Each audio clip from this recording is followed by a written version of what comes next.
Este es El Mundo del Derecho y el Derecho en el Mundo, un programa de análisis, comentarios y discusiones sobre temas de actualidad tratados desde una perspectiva jurídica.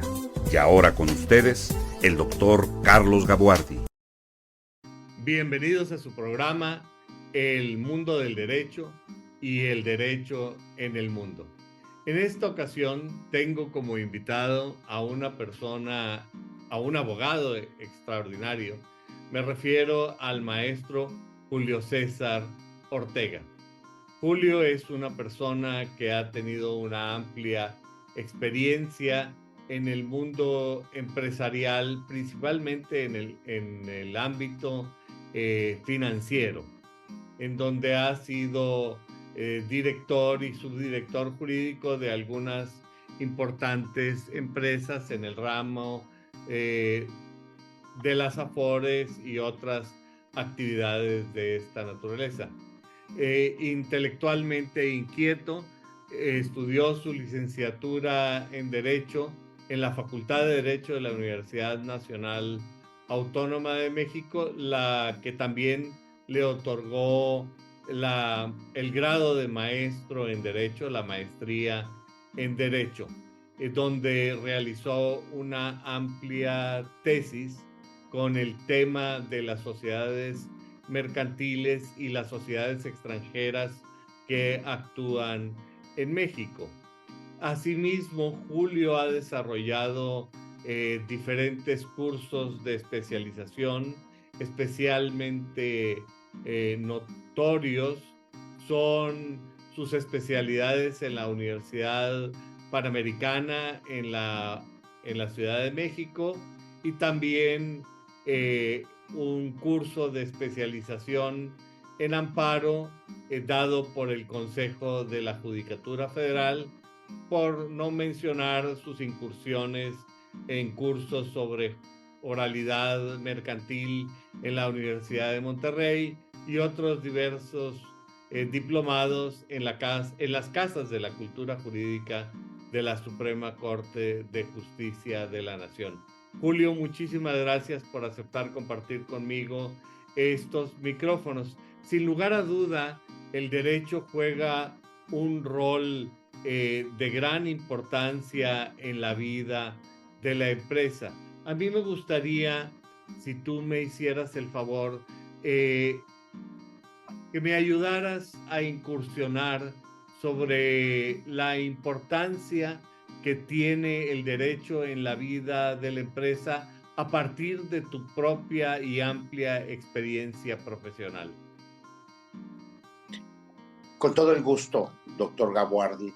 Antes que todo, agradezco a usted y a su estimada audiencia la invitación para profundizar sobre el tema societario que ha sido descuidado.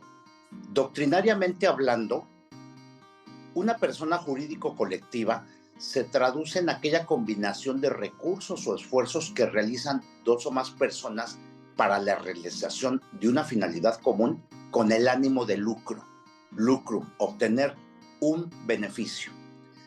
La única excepción es para el tema de la sociedad por acciones simplificada, ¿verdad? En donde ya no te piden escritura, en donde se puede decir que el Registro Federal de Contribuyentes le va a recaer a una persona física, por lo cual ya no existe esa independencia. El artículo 2 de la Ley General de Sociedades Mercantiles dice: las sociedades mercantiles inscritas en el registro público tendrán personalidad jurídica distinta de la de los socios. Entonces, eso es lo que importa, porque el empresario, ¿verdad?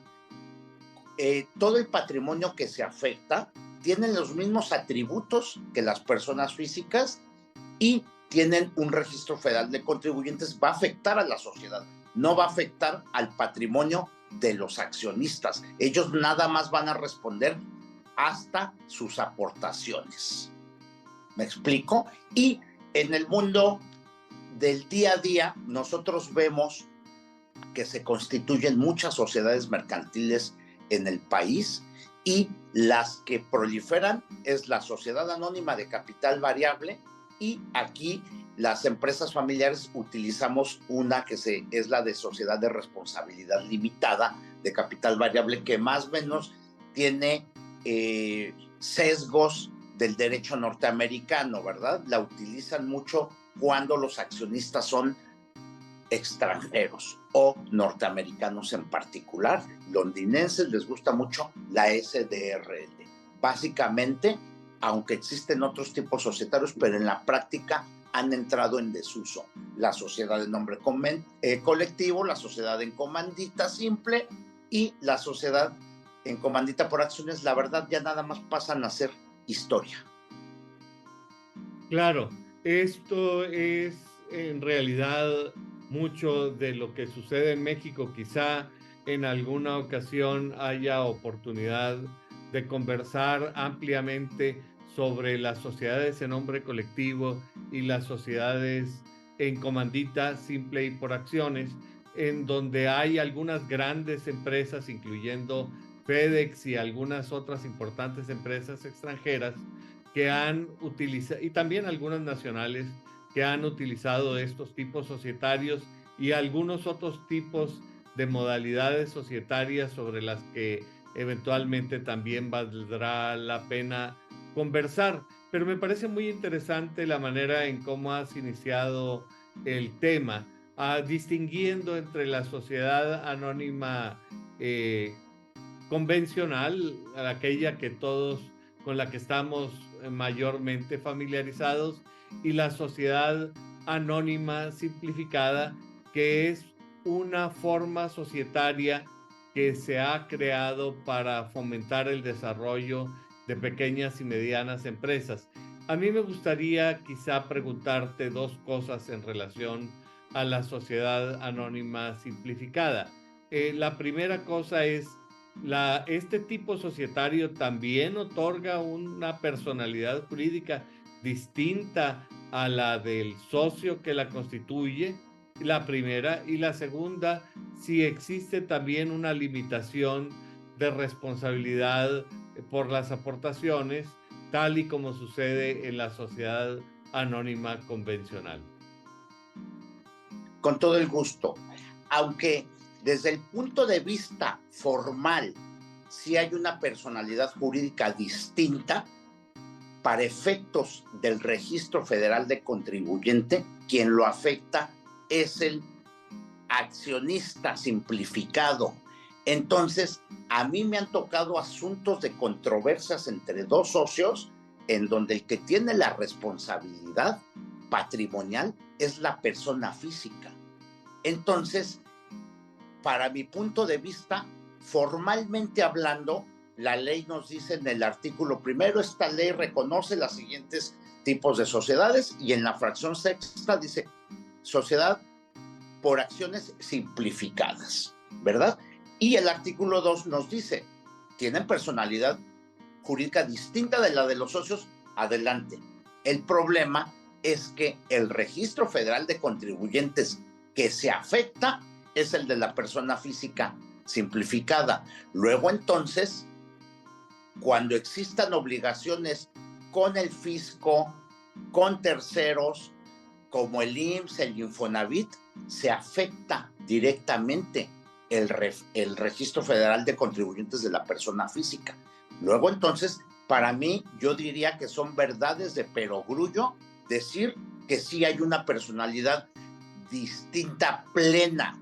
¿Por qué? Porque al momento en que haya cumplimiento de obligaciones, se va a reflejar directo en el Registro Federal de Contribuyentes del accionista. Luego entonces, pues, ¿en dónde quedó esta personalidad? Y es muy fácil porque los accionistas se van a economía, llenan un formatito y súper rápido les dicen, aquí está tu persona, ¿verdad? Sin embargo, para mi gusto, una sociedad mercantil que tenga una verdadera personalidad distinta, en la que no vamos a involucrar a los accionistas, son las otras que están reconocidas en las fracciones 1 a 6 del artículo primero de la Ley General de Sociedades Mercantiles, que son las que usted ya comentaba, en nombre colectivo, comandita simple, responsabilidad limitada, sociedad anónima y la sociedad anónima de capital variable.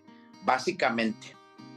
Esto quiere decir que realmente desde el punto de vista práctico, la reglamentación de la Secretaría de Hacienda destruye los paradigmas fundamentales de tipo societario, y me refiero no solamente a la cuestión de no reconocerle el carácter de contribuyente a la sociedad anónima simplificada, sino que ni siquiera distribuye esta responsabilidad entre los diversos socios o accionistas, de acuerdo con lo que tú me estás diciendo. Totalmente de acuerdo, doctor Gaguardi, porque ahí normalmente el que tiene toda esa responsabilidad es el que afectó su registro federal de contribuyentes. Luego, entonces, ¿cómo podemos hablar de que formalmente hablando sí está inscrita, sí tiene la personalidad jurídica, pero al final del día los efectos van a repercutir sobre el accionista simplificado que proporcionó su registro federal de contribuyentes? O sea, va a ser sujeto él a una auditoría y después de ahí va a responder con su patrimonio. Si él tiene 10 casas, sobre la misma auditoría empieza el embargo de las 10 casas, y eso es lo que no pretendemos con estos sujetos de derecho que, por cierto, empiezan a nacer desde el siglo XV, ¿verdad? Donde se empieza a decir, oye, empecemos a hablar de personas de las que yo en mi corriente le llamo personas jurídico-colectivas, diferente a lo que los fiscalistas siempre dijeron, morales, como si las personas físicas fuéramos inmorales. Para mí son personas jurídico-colectivas, y más adelante vamos a hablar que el Código Nacional de Procedimientos Penales ya me da la razón cuando habla y dice de la responsabilidad de personas jurídicas. Claro. Ahora, convérsame un poco más sobre esto, porque aquí parece que el derecho fiscal y el derecho societario se cruzan de una manera más que evidente. Tú estás hablando del socio simplificado que afecta su registro federal de contribuyentes. ¿Esto qué quiere decir? Que hay un socio, un accionista que incluye obligaciones adicionales dentro de su carga fiscal y libera a los demás, ¿o cuál es la situación? Es correcto, porque sobre la persona que afectó su registro federal de contribuyentes es a la que le va a repercutir todos los efectos de la sociedad, porque no están dando un registro federal de contribuyentes a la sociedad per se, como sí ocurre en la sociedad anónima de capital variable. Yo ahorita voy y constituyo Muebles de Monterrey SADCB, me van a otorgar un RFC distinto y diferente al de Julio Ortega. Claro.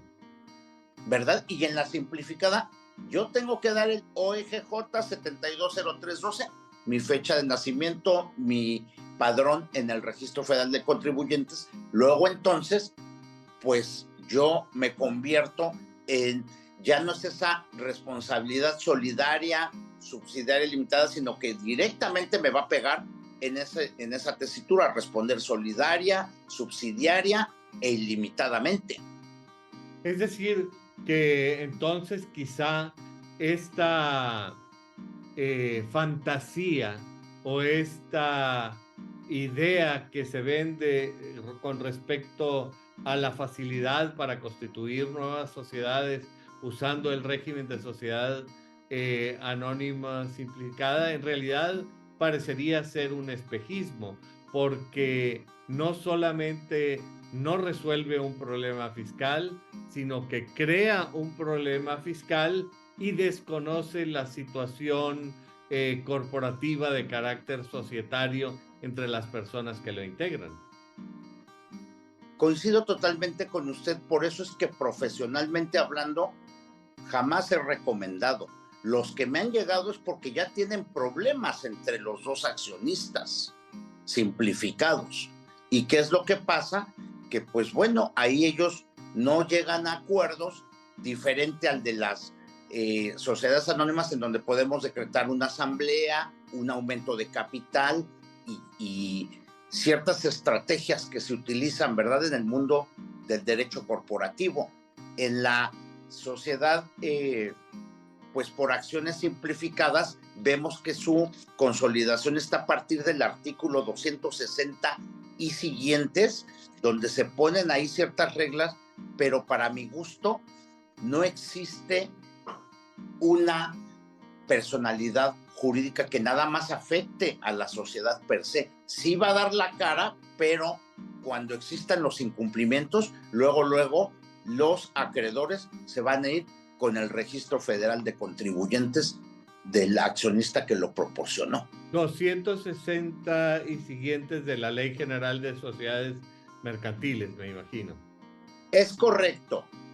Ahora, es un capítulo que empieza, ¿verdad?, por ahí así del sexenio de don Felipe de Jesús Calderón Hinojosa, y yo recuerdo que se vino un paquete de reformas y algunas cuestiones, como usted comenta, que se me hacían a mí absurdos jurídicos. Por ejemplo, el tema de los poderes, que también decían, las sociedades podrán registrar en el registro público del comercio, podrán. O sea, a mí me generó mucho shock, porque yo digo, es que no es de que puedan, tú debes de otorgar, y a la fecha yo sigo diciéndole, olvídate del podrán, tú tienes que inscribirlo para que haya un efecto erga omnes.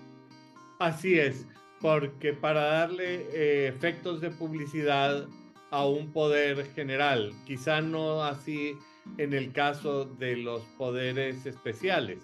Ahora, aquí esta situación, para concluir con el tema de las sociedades simplificadas, entonces tenemos una bifurcación con respecto al tratamiento fiscal y al tratamiento meramente mercantil, y habría que analizar cuáles son los efectos con respecto a la sociedad y con respecto a los accionistas en el caso de que sean más de dos. La pregunta entonces obligada es ¿cuál fue el propósito con el que se crearon estas sociedades simplificadas y por qué no recurrir a otras de las figuras contempladas en el artículo 1 de la Ley General de Sociedades Mercantiles?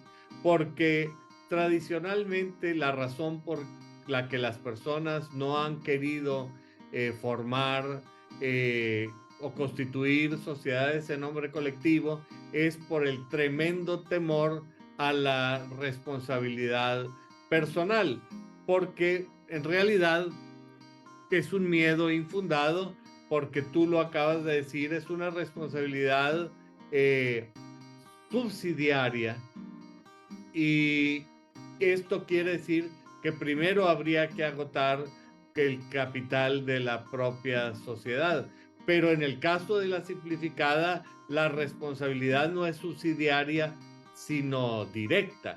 Entonces, la pregunta es, bueno, ¿por qué razón el legislador creó este régimen en lugar de fortalecer o promover algunas de las figuras que ya existían? A mí me gustaría oír tu opinión, tanto desde el punto de vista teórico, porque eres un intelectual de primera, pero también con experiencia práctica que te pone en contacto con los problemas reales de quienes optan por estas posibilidades.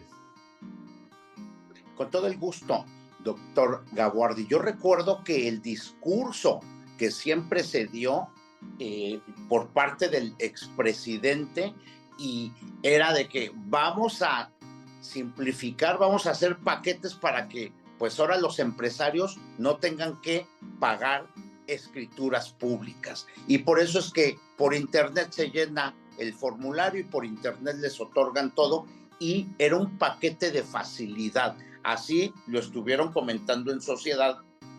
Sin embargo, la verdad es que los practicantes del derecho societario nos opusimos, pues obviamente, a registrar, porque sabemos que estamos cediendo el patrimonio de nuestros representados. Entonces, por eso es que yo a la fecha sigo constituyendo sociedades anónimas o sociedades de responsabilidad limitada, ya después de comentarles a los representados, ¿verdad?, de que si una es intuitu capitae y que la otra es una mixta, porque también importa lo intuitu personae, ¿verdad? Entonces, ¿qué es la SDRL? Para mi gusto, la verdad es que se quiso vender a este tipo de sociedad, ¿verdad?, como que pues una sociedad por acciones simplificada, y como su nombre lo dice, te voy a simplificar todo y te voy a otorgar lo que no le dijeron. Simplificar en apariencia, porque en realidad lo que te están creando es una complicación gravísima. Quizá hubiera sido mejor si el problema era los costos notariales, decir en lo sucesivo, las sociedades en nombre colectivas se pueden constituir mediante escritura privada ratificada ante el registro de comercio, cosas así por el estilo, para cumplir con el requisito de publicidad, que me parece de gran importancia, pero eliminar los costos, o constituir las sociedades colectivas ante la Secretaría de Economía sin necesidades de escritura pública. Vaya, una solución que verdaderamente fuera eso, una solución y no una complicación como resulta con las sociedades anónimas simplificadas. A mí me parece que este discurso, digamos, esta propaganda sin sentido del gobierno tiende a una cosa como el manual de no recurra a los abogados, hágalo usted mismo, pero que en realidad mete en muchos más problemas a la gente. ¿Cuál ha sido tu experiencia en este sentido? Es correcto, mi experiencia es que yo no las autorizo, sería irresponsable de mi parte. Sin embargo, sí me han llegado jovencitos emprendedores ya con el problema entre accionistas por cuestiones inclusive mundanas. Sin embargo, entonces es cuando se les dice, bueno, pues entonces hay que hacer un contrato de compraventa de acciones y no empezar con los pleitos, los dimes y diretes, porque al final del día el que la lleva de perder es el que proporcionó su registro federal de contribuyentes. Inclusive, de las oportunidades que he tenido de leer el documento social, en la parte final ellos hablan de los mecanismos alternativos de solución de conflictos, que ahorita inclusive ya hay maestrías, doctorados sobre más, y que hablan de la justicia de la paz. Sin embargo, yo me pregunto, oye, en un tema donde está el lucrum, lo que decíamos, de combinar esos recursos y esfuerzos para obtener un lucrum, yo la verdad nunca he podido llegar a un MASC a nivel de estos accionistas simplificados, porque empiezan a sacar unos números mágicos y unos números en donde pues es imposible ceder, ¿verdad? Sí, entonces lo que cuando el dueño de una empresa quiere venderla, le asigna un valor económico a sus sueños y a sus ilusiones, y no tanto a la realidad de sus activos y de sus deudas también. se pierde objetividad, es correcto, se pierde una objetividad de, oye, dime cuáles son los tangibles. Son empresas que tenían 1 o 2 años y ya están hablando como para retirarse estos accionistas de la era de la juventud de los 2000. Sí, es todo un tema, porque con la gran necesidad que existe de emprendedores en nuestro país, es realmente muy triste que debido a esta mala planeación jurídica de parte de las acciones gubernamentales y de las políticas públicas, en lugar de que de hacer viables los emprendimientos, los hacen inviables, iniciándolos con problemas jurídicos. Es correcto, porque desde el punto de vista práctico, usted me dice, oye, se te acerca un cliente y te dice, tu contraparte va a ser una sociedad anónima simplificada. Yo de entrada le voy a decir, dame todos los inmuebles que tenga el Registro Federal de Contribuyentes que lo haya seguido. Y si no tiene inmuebles, pues ni para qué contratas la realización de una prestación de servicios, de un contrato de suministro. Vas a quedar como acreedor formado y no te van a poder responder. Entonces, como bien comenta usted, si ya los jóvenes dijeron, oye, yo ya lo hice desde mi computadora, desde la comodidad, y ya tengo mi sociedad por acciones simplificadas, pues la realidad es que en el día a día, cuando salga a competir o a celebrar operaciones con terceros, pues difícilmente los abogados se los van a autorizar las contrataciones. Luego entonces, pues no se me hace eficaz ni eficiente el recomendar esta figura, este tipo societario. Y aún desde el punto de vista de la posibilidad de transformar, de la transformación societaria de sociedad anónima simplificada a otro tipo de sociedad que inclusive podría ser una colectiva, una comandita, o mejor quizá una sociedad de responsabilidad limitada o una sociedad anónima de carta completa, dependiendo de cuáles fueran las circunstancias. Con franqueza, el problema fiscal no se soluciona con la solución de tipo mercantil societario, porque el problema fiscal permanece para el socio simplificado. Totalmente de acuerdo con usted, doctor. Ahora, yo te quisiera preguntar, Julio, si tú me pudieras dar una panorámica de las sociedades de responsabilidad limitada y de las sociedades anónimas, y en particular con sus modalidades de capital variable, ¿a qué casos tú crees que serían recomendables? Para mi caso es recomendable la sociedad de responsabilidad limitada cuando estamos en presencia de empresas familiares. ¿Por qué? Porque ahí se puede poner en el documento social que para ciertos actos se requiere la unanimidad.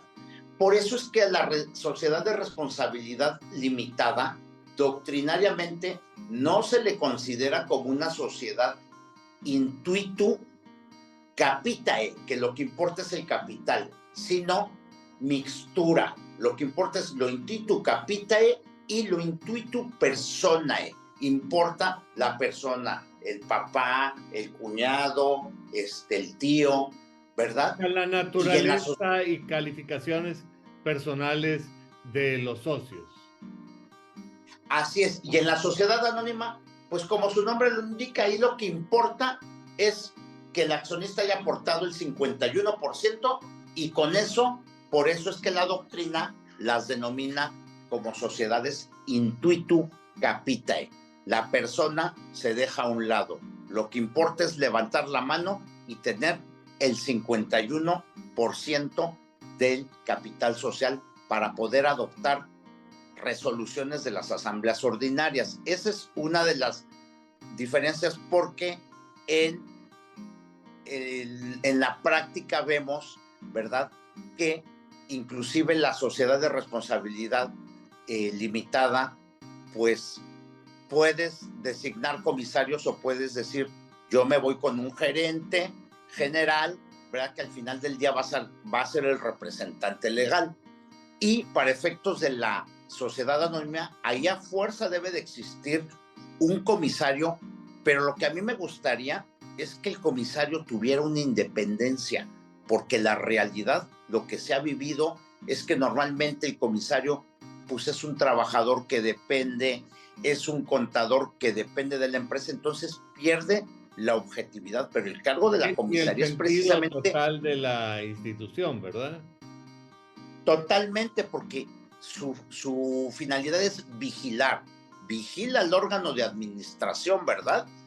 Y pues obviamente si no puede hablar y no tiene voz, no tiene voto, pues entonces va a estar firmando todas esas cuestiones. Por eso es que yo siempre les recomiendo que los comisarios sean contadores públicos, ni siquiera abogados, porque a veces si no estamos enrolados en los temas de los estados de cuenta, los estados de resultados, los números, pues obviamente va a ser un cargo ahí nada más como para cubrir un requisito, doctor Gabuardi, y la idea es que se constituyan sociedades, pero que en verdad se les empieza a dar el empuje y que no haya un abuso, porque luego vemos los corporativos tienen, por ejemplo, me ha tocado temas con ICA, que tienen Vive ICA, ICA no sé qué, ICA no, y ya de repente tienen 50 tipos societarios. Entonces, también se presta a que ha habido un abuso en la personalidad jurídica de las sociedades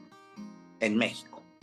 Sí, además de que hay que realmente crear las soluciones jurídicas de acuerdo a la naturaleza propia del problema. Y me llama la atención en particular este comentario que haces sobre los comisarios, porque esta es una de los aspectos quizá de mayor relevancia inmediata para quienes deciden constituir una sociedad, al no darle la importancia que el asunto requiere. Es decir, se pone un comisario por cumplir un requisito, cuando quizá con una orientación adecuada como la que tú das, la solución jurídica se podía haber evitado del todo, constituyendo una sociedad de responsabilidad limitada que, como tú dices, pone el énfasis en las personas, mientras que en la sociedad anónima el énfasis está puesto en los capitales, no tanto en las personas. Por eso requiere el movimiento de capitales una constante vigilancia.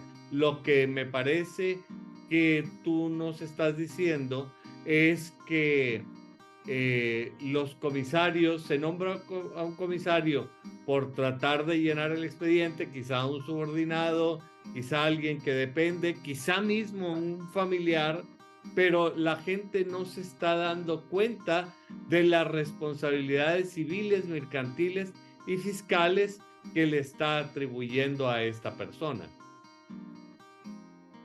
Totalmente de acuerdo, porque cuando existen problemas de IMSS, a mí ya me tocó hace muchos años, todavía era pasante, y cuando hay responsabilidad con el IMSS dice, yo busco al que encuentre, y entonces puede ser el accionista, o puede ser, ¿por qué? Porque el artículo 26 del Código Fiscal de la Federación habla de la responsabilidad fiscal solidaria, y cada año ponen una fracción más, pero pues obviamente los involucrados son estos tres órganos, ¿no? El primer órgano, que es el órgano supremo, es la asamblea. El segundo es el órgano de la representación, que es el órgano de la administración, o administrador único o consejo de administración. Y para mí el importante, pues es el órgano de vigilancia, que debiera tener esa independencia, que debieran ser despachos de contadores los que se les asigne esta responsabilidad, para que ellos sean los que vigilen estos estados de resultados y no empecemos a maquillar y a poner números, como usted bien comentó hace un momento, de yo pongo números de acuerdo con mis sueños, ¿verdad? Y mis aspiraciones, pero se perdió la objetividad. Sí, totalmente de acuerdo. Ahora yo quisiera en este sentido agregar la importancia entonces de una buena asesoría desde el punto de vista estrictamente corporativo y societario en un entorno de emprendimiento tal como lo estamos conversando, porque el derecho debe servir para dar seguridad jurídica y viabilidad a los negocios que se desea emprender, y al hacerlo incorrectamente se vuelve justamente al contrario un obstáculo para el desarrollo de los negocios, según tú me indicas. Totalmente, y tendríamos que cambiarnos el chip como está pasando con la oralidad. Desde el notario de, oye, si te van a decir sociedades que se constituyen con 14 millones de pesos, que me ha tocado asuntos, no le exhiben los 14 millones, nada más, bueno, yo te cobro mis emolumentos, y si llegó a la canasta los 14 millones, ya no es problema mío como notario, tú veniste a decir, y entonces eso deberíamos de cambiarnos el chip, todos los participantes, ¿verdad? Que desde los fedatarios públicos, ya sean corredores públicos o notarios públicos, ¿verdad? Exijan a estos accionistas que dan el surgimiento a esta persona jurídico colectiva, exhibir precisamente porque es la garantía que se le da a los terceros. Ahora, yo quisiera preguntarte, Julio, en tu opinión, todas estas situaciones a las que nos has venido haciendo referencia, ¿ocurren por deficiencia en la ley o por malas prácticas de parte de las personas que asesoran y constituyen sociedades? Para mi gusto son ambas, porque por ejemplo yo recuerdo que los libros de Barrera Graf, de Mantilla Molina, de Cervantes Ahumada, siempre decían, es que tenemos artículos imperfectos, porque carecen de sanción. Y yo siempre aspiré y soñé a que digan que la asamblea es obligatoria, ¿verdad? Ahorita ya hay tendencias con el compliance de que las asambleas tienen que ser obligatorias. Yo siempre, cuando encuentro sociedades, luego empiezo con la venta de una asamblea para regularizarles. Y les empiezo a decir, y les cambio el chip para que no nos vean como un gasto, para que nos vean como una inversión de que, oye, te estamos regularizando una sociedad donde los apoderados ya no están, donde el comisario ya perdieron el contacto hace mucho tiempo y en donde tenemos que hacer un reseteo de esta sociedad. Me explico, porque las personas van, constituyen, y ahorita en pandemia me pasó de personas que fallecieron con COVID y quedó acéfala la sociedad. Sí, claro, que no hay apoderados, los accionistas no se sabe quiénes son, los comisarios ya hace mucho que desaparecieron, a veces también ya han fallecido. Es decir, toda esta situación de la formalidad extrema llevaba a que las sociedades realmente se convirtieran en un montón de papeles en el archivo, en lugar de un instrumento que ayudara a la operación funcional de la operación. Y quizá un poco para las personas que nos hacen el favor de acompañarnos, valdría la pena distinguir entre las sociedades a las que se refiere el artículo 1 de la Ley General de Sociedades Mercantiles, con otras figuras afines como podría ser la parcería, la agencia, el contrato de seguro, donde inclusive en los contratos se hace énfasis en que no se está estableciendo una relación societaria, y eventualmente también me parecería que habría que distinguir esto de la asociación en participación, que aunque está regulada en la Ley General de Sociedades Mercantiles, no se encuentra en el artículo 1, y quizá tú nos puedas ayudar a determinar por qué. Con todo el gusto. De hecho, es un contrato, ¿verdad?, que se realiza y que no tiene personalidad jurídica y tampoco se inscribe. Entonces, con lo cual se existe relación entre el asociante y el asociado. Eso es la famosa asociación en participación, cuando el 252 que nos da el concepto es precisamente cuando se combinan los recursos y esfuerzos de asociante y asociado. En la práctica, ¿cómo se da? Bueno, pues el dueño de un inmueble tiene las moléculas del terreno, él va a ser el asociante y va a aportar su RFC y el asociado es la persona que le va a construir y a edificar 10, 20 pisos, lo que sea, y ya del producto de lo que salga de la venta empiezan a repartirse. Se tiene que elaborar un contrato y precisamente es el 253 el que nos dice, ¿verdad? La asociación en participación no tiene personalidad jurídica, ¿verdad? Ni razón o denominación.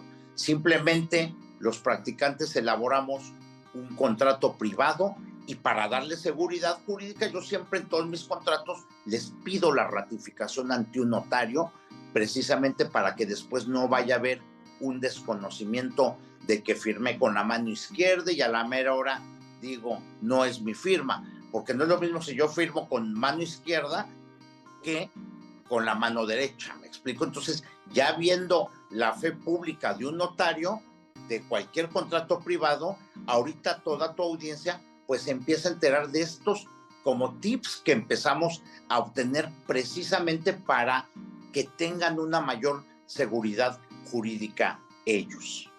Entonces, sí, esto es lo que... Ajá. No, sí, justamente lo que tú estás diciendo, observar buenas prácticas. Esto no, quizá no lo requiere la ley, pero es recomendable a partir de la experiencia profesional de los abogados que como tú se orientan a estos temas. Sí, porque como ahorita usted que comentaba igual, hoy ha habido malas prácticas, sí considero que ha habido malas prácticas porque inclusive hasta se ha hablado de un abuso en la personalidad jurídica de las sociedades, porque muchas veces nosotros en el ámbito de que queremos emplazar a una sociedad, nos dicen, ya no está, esta otra, y ahora hay las sociedades de las que yo llamo post-COVID, ¿verdad? Que muchos dijeron, yo ya me olvido de la anterior y ahorita empiezo a constituir una nueva. Sí, pero borrón pierdes... y cuenta nueva. Exacto, pero pierdes toda esa trayectoria que te vino dando esta sociedad, esta persona jurídico colectiva, que para mi gusto, entre más años tengan, para mí van adoptando una especie de valor intangible, como algo así de lo que ocurre en la propiedad intelectual, que entre más se va renovando un signo distintivo, pues obviamente los corredores pueden realizar un peritaje con un valor de ese activo intangible. Bueno, además de un historial de crédito, además de una serie de cuestiones muy importantes desde el punto de vista positivo, pero no hay que olvidar que con crear una nueva sociedad no te estás liberando de las responsabilidades mercantiles ni de las responsabilidades fiscales ante Hacienda, el Seguro Social, Infonavit, y síguele contando, porque aquí en México somos especialistas en este tema de que el gobierno le asigna responsabilidades y gravámenes a los empresarios. Pero fíjate que aquí me parece muy interesante que con la asociación en participación que no tiene personalidad jurídica por determinación de la ley, ocurre exactamente lo contrario con la sociedad, que sucede con la sociedad anónima simplificada, que sí tiene personalidad jurídica por determinación de la ley, ya que mientras que la sociedad anónima simplificada, la Secretaría de Hacienda le asigna solamente responsabilidades adicionales al Registro Federal de Contribuyentes, a la cuenta de uno de los socios simplificados, en la asociación en participación que carece de responsabilidades de personalidad jurídica, la Secretaría de Hacienda sí les asigna un registro federal de contribuyentes distintos al del asociado y el asociante, creándose así otra problemática que tiene inclusive repercusiones mercantiles, porque una de las condiciones de la asociación de participación es su secrecía, pero al revelarse ante el público se convierte en una sociedad en nombre colectivo irregular. pero bueno, es todo un tema sobre el que podríamos trabajar horas. Pero a mí me gustaría ahora aprovechar para dar un cambio de orientación hacia uno de los temas que tú desarrollaste en tu tesis de maestría, por demás interesante, que es la personalidad jurídica de las sociedades extranjeras que realizan negocios en México. A mí me gustaría mucho que tú desarrollaras este tema porque me parece que este es un momento en el que la sociedad, en el que la inversión extranjera está efervesciendo en México. Totalmente. ¿Qué es lo que ocurre? Que yo he tenido la oportunidad de inscribir sociedades extranjeras que lo básico son las aerolíneas, ¿verdad? En donde se tiene que ir, ¿verdad?, a la Secretaría de Economía, anteriormente era la Secretaría de Comercio y Fomento Industrial, y en donde se manda el documento social de esta sociedad de nacionalidad estadounidense, canadiense, londinense, de la nacionalidad que queramos, se instala y no tenemos que obligarla a constituir una sociedad de nacionalidad mexicana en donde ellos van a ser los accionistas. La misma sociedad de esa nacionalidad extranjera se le da, nada más que a mí sí me gustaría que se afectara una parte del capital para responder todas esas obligaciones que puede haber y que se van a desarrollar con los terceros. Son 2 artículos los que mencionan la sociedad extranjera en México, que es 250 y 251 de Ley General de Sociedades Mercantiles, y hasta ahí quedó. Y luego, Ley de Inversión Extranjera hace como una especie de copy and paste en el 17 y 17A. Entonces, hace falta legislación para que precisamente se afecte una parte del patrimonio de esta sociedad extranjera, para que se le respete su nacionalidad, para que se le respeten sus reglas, ¿verdad? Y siempre y cuando no tengan unas actividades que alteren o vulneren el orden público, ¿verdad? Que sabemos que son pues todas nuestras leyes, la paz social, y básicamente es lo que yo le pudiera decir, pero ellas tienen personalidad jurídica por el simple hecho de realizar una actividad accidentalmente o, como nos dicen en el tema de los comerciantes, el Código de Comercio, al realizar su ocupación habitual ordinaria.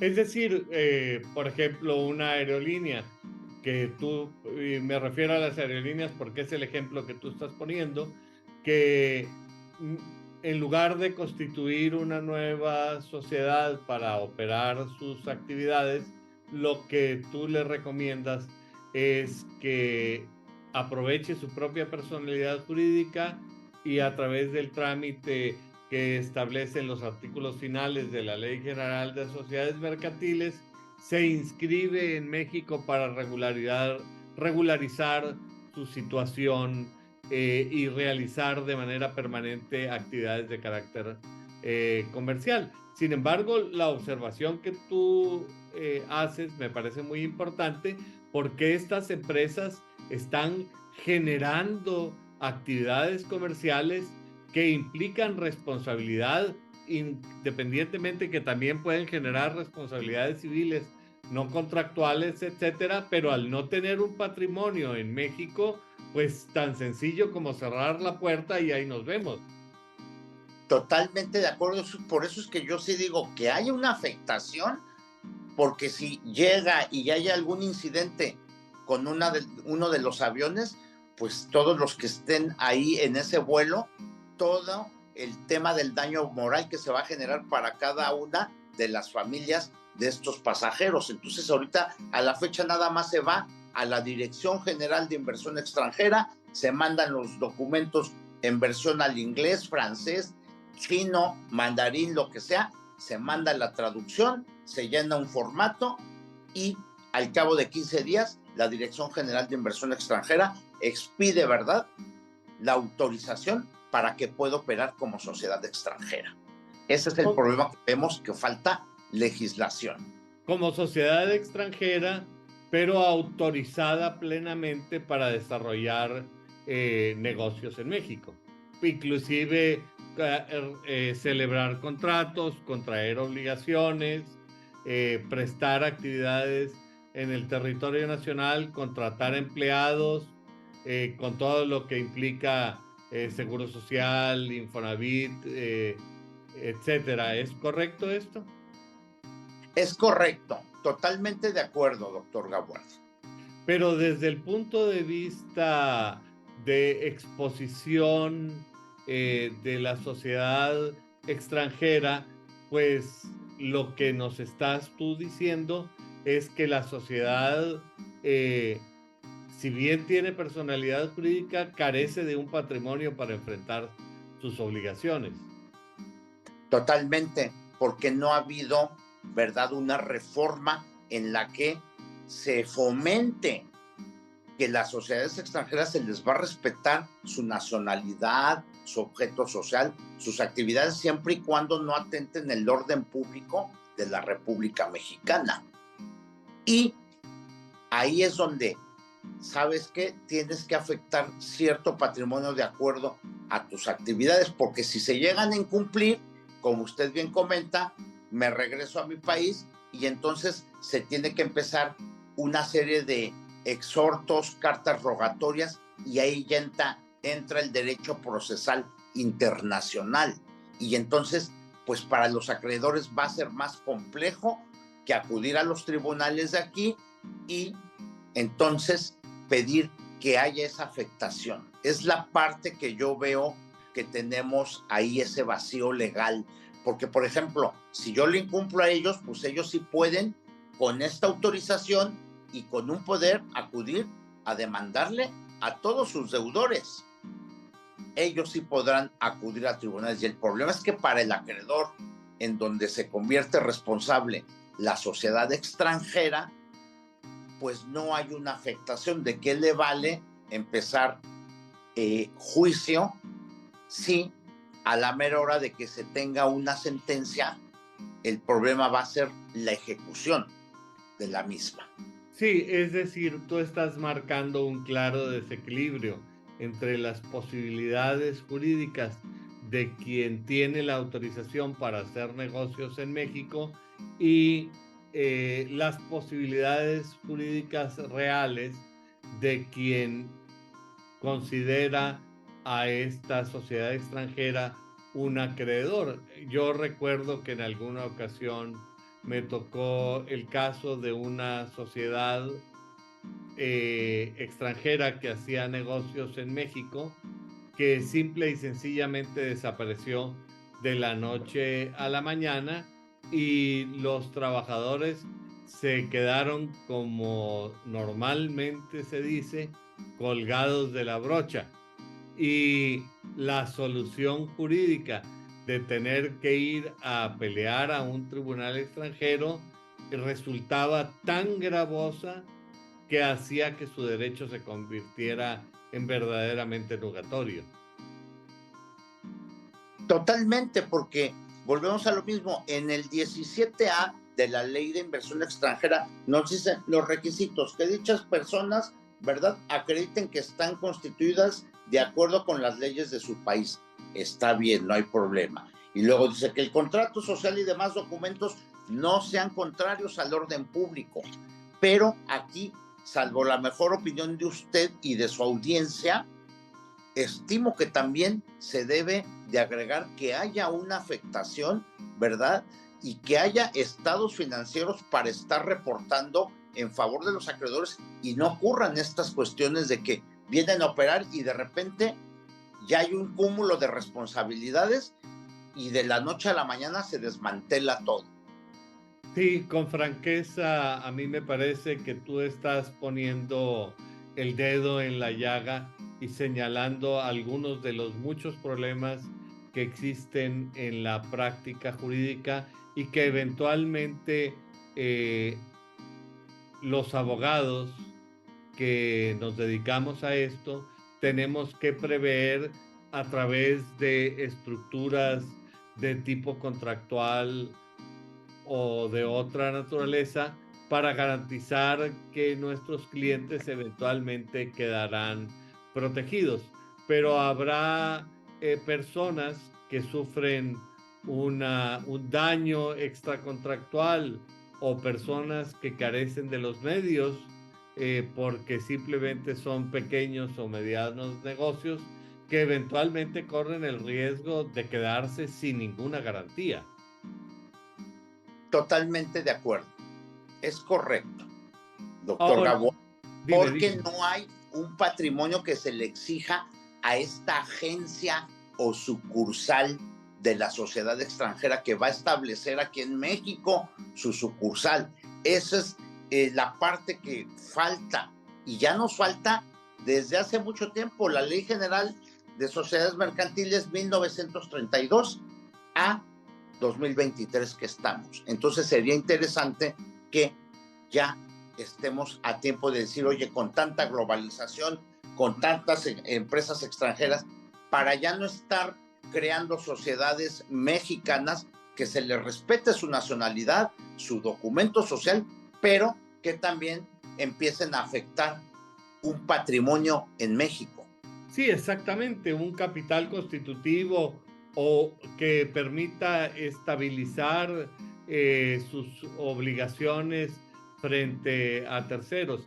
A mí me parece que, como te digo, estás poniendo el dedo en la llaga. Igualmente, por ejemplo, cuando el gobierno realiza contratación pública o permite licitaciones de ciertas actividades a empresas extranjeras porque en México se carece de la tecnología o de la experiencia suficiente para atacar esos problemas, pues el gobierno autoriza que estas actividades las realicen empresas extranjeras, pero mal planeado, como siempre resulta muchas de las cosas que hace el gobierno, no se deja un valor agregado.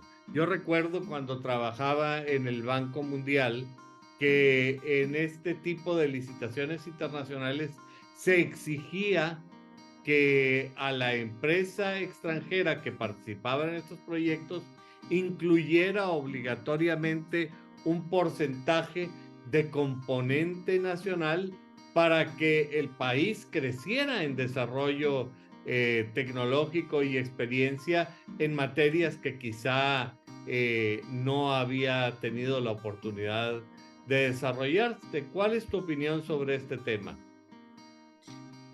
Mi opinión estriba en el que sí se debe exigir que se afecte un porcentaje precisamente para garantizar, porque una sociedad es compleja. Todos los días genera muchos derechos y obligaciones con terceros, y para que no queden estos acreedores desprotegidos es necesario que sí se establezca un porcentaje sobre las mismas actividades que van a realizar. Doctor, sería lo que a mi réplica le puedo comentar. Sí, yo creo que este desfasamiento entre la realidad y el derecho debe ser cerrado por legisladores que se dediquen un poco menos a hacer grilla y levantar la mano y un poco más a atender su labor legislativa que les es asignada constitucionalmente.